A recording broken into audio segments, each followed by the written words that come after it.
So today with me, I have Loni Fagel, and we met earlier this year. Hey, Loni. And in our meeting, we suddenly had a conversation. We were like, hey, she's like, I do expressive arts. And I was like, I've done a bit of expressive arts, but what really is that about? I mean, we touched on it a bit in our master's program here. And she said, well, why don't I maybe come and do some training in South Africa? So I said, Lani, cool.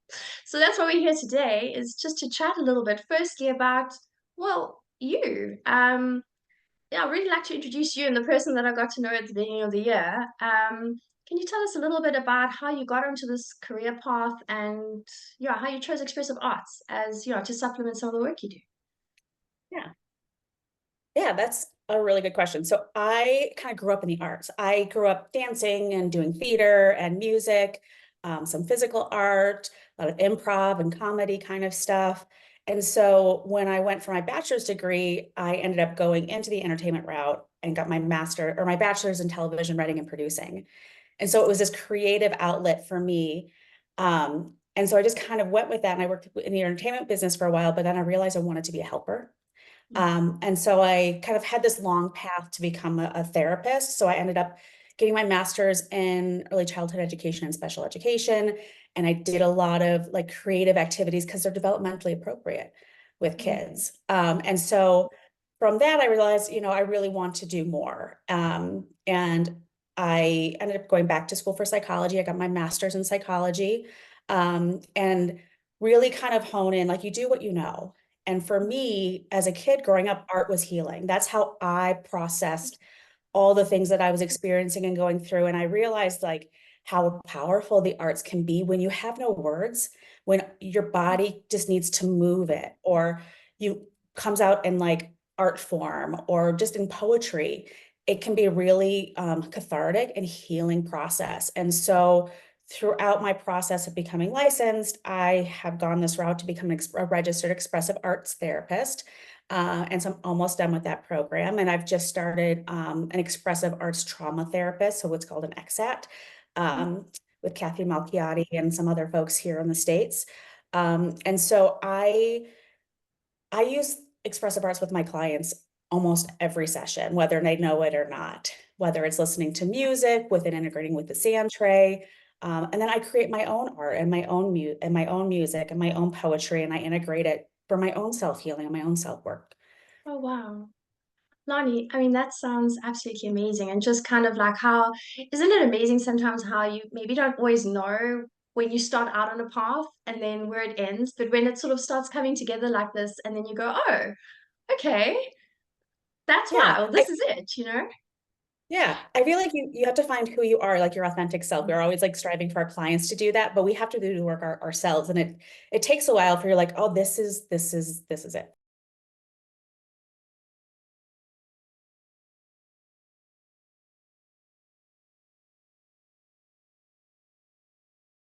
How have you found like adding more of the expressive arts, like you mentioned, with the sand tray, with poetry, with song? I mean, how do you find that it sort of adds to or enhances the therapeutic process? Yeah, I think in a way, I mean, you can use it as a relationship builder. It's like, what kind of music do you listen to? Oh, should we listen to that music? Oh, what do you relate to that music? We're doing kind of an expressive arts, but these are conversation starters. These are getting to know you things we do with our friends. So if you think in the process, or it's like, what kind of books do you like to read? What kind of movies? What are you drawn to? And then you get an idea of kind of the themes of what they relate to, what characters they relate to, what um, movements they relate to. But it's about the therapeutic relationship. And a lot of how I really start to integrate that is in our early sessions. It's like, just draw a picture of your family. Show me what your family looks like. Okay, so what Or you're saying is that it can really start out as something almost just, and I don't want to like, I understand the use of this word, but like basic, just yeah, like it, that it's not intimidating. I think that's the right word. That it can really just be, I really want to get to know you. And this is kind of a common ground we can chat about and then potentially build from there. yeah. And there's assessments in expressive arts. So like I can also kind of secretly being assessing my clients, like based on Okay. what are they drawing? What does their self-portrait look like? So I can do some Okay. assessments of where they're at, what their Okay. self-worth is. how they feel about themselves. So there's these things that you can integrate. And of course, there's informed consent. And at the beginning, you tell your clients, this is my modality, this is what I do, this is sometimes what I look for. You might not always realize it, but I'll tell you when we're doing something that is, within the therapeutic process. So at the end, I'm like, this is really helpful letting me know more about you. They don't need you to use the word assessment, Yeah. but I'm really assessing them based on how are they moving their body? Are they more So it's rigid? not Are they like, more, yeah, some people might sort of go, okay, well, how does music or how does anything? So one way it is to tap into the person and build rapport. But like you're saying, at the same time, there is actually methods and methodologies behind it in the different things you're doing. You can also use it to kind of tap into and kind of figure out a bit more about what the person is doing and different ways instead of just concretely going, okay, tell me how you feel. You can go, okay, well, this yeah, song speaks to there seems like there's a bit of sadness here, and potentially use that as a way of tapping into the person and yeah. potentially And what's going on. yeah, and you could do some history taken that way. Like, oh, when did you first hear that song? What Okay, what memory does it comes up for remind you? you of? All right.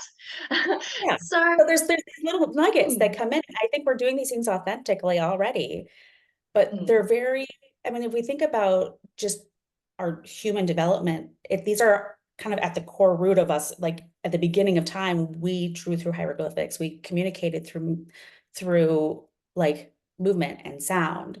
hmm, These are kind of at the core of who we are as human beings. These are our natural states. hmm. Yeah. So, I mean, that's, yeah, like you're saying, I mean, I think that's what makes it great in that you can use it with really young children or even adults.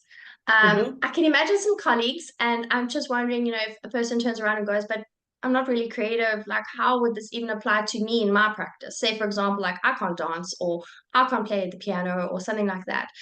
So, for those colleagues, like, how can anyone come and do an expressive arts course? Like, are there different modalities? Like, how does it work? Yeah, anybody can do expressive arts. I mean, the thing is, we're trained to like, my art has to be a certain way because I'm going to get a grade or because I have to do this to perform this way. But there's no performance, there's no product, right? It's the process.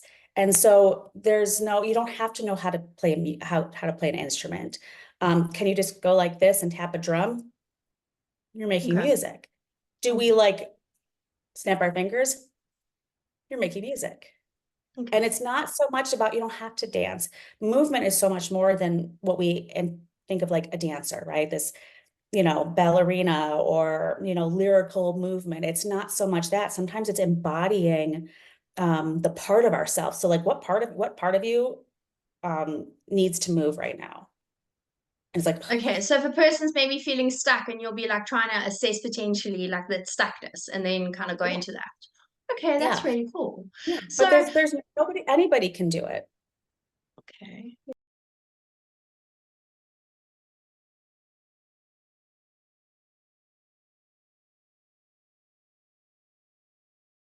Yeah. And so Lani, if you're to say potentially hopefully coming at the end of this year, 2024, to South Africa, and doing a workshop, what can you kind of see as some of what would it encompass? What would some of the training be? Yeah. So I think the training is just like essentially just to start, like, what are expressive arts? What are expressive arts in therapy? What are expressive arts if this is for social workers and in whatever context you're working with your clients? And understanding that it is kind of an umbrella term for like movement and sound and storytelling.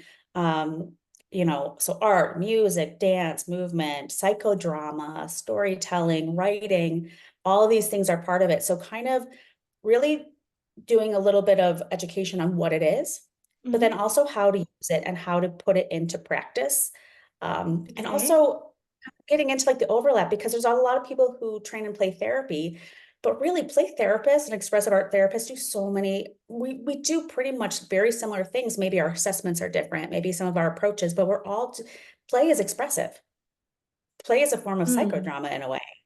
So Yeah. how are you already doing it?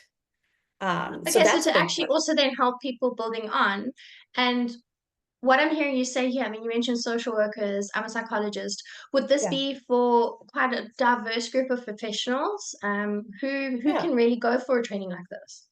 I would say it could be for definitely for a diverse group of professionals. On a broader scale, if we're keeping it for like how to utilize expressive arts with clients, Mm. it can be for occupational therapists because they're, they have their certain things, but are there certain things that maybe they can integrate or Yeah. add on to things that they're already doing? Social workers, is there some kind of assessment or some kind of relationship building that they Mm. can do with their clients or with their families? And same with therapists. And if we add in like teachers or people who are teaching others, um, especially younger kids, this is one of the most developmentally appropriate ways to teach. And this is how I taught, was through creativity. Okay. I had my students write, even in like in kindergarten, they would write books, using their words, or they would like help somebody write their story, or Mm.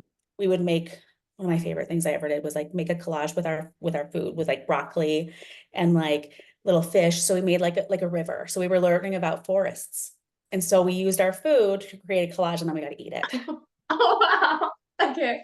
That's cool. Right. So there's these things So that you there can really integrate. is It's actually integrated no sensory. limits to this. Yeah, there's really no limits. And then if we want to do more of like the assessments and for psychologists and for therapists and people who work in the therapeutic kind of Mm. realm, um, it could be more specific towards like the assessments and like more of the research and efficacy based specifically Mm. for therapy with like the neuroscience of it, all of like, right, all of these Mm. things of why is this an evidence-based Mm. practice? Okay. Because it is, and there's Yeah. fairly new research within the last 20 or so years, but it is evidence-based. Mm. Yeah.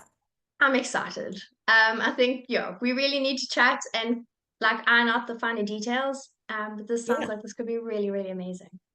Yeah. I'm excited. It's this, Mm. I feel like I love to pay things, like I pay it forward. So many people help me and train me and I think that's that teacher in me is like, I want to share this. I don't want to keep this to myself. I want people to see how amazing, and you don't have to be an artist. That's the cool thing. You're already doing it. Every time you listen to the music and in your car with your kids and you're singing with your kids, you're doing expressives, right? True. Right? Like the little baby elephant, whatever, like their little animal, like Mm. you're integrating, that's expressives. Mm. Okay. Well, Lani, we will definitely hopefully have another series of videos soon, and yeah, we can let people know a little bit more about what they can expect. Yeah. Thank you so much for having me. Thank I'm so you. excited. Thanks. Cheers.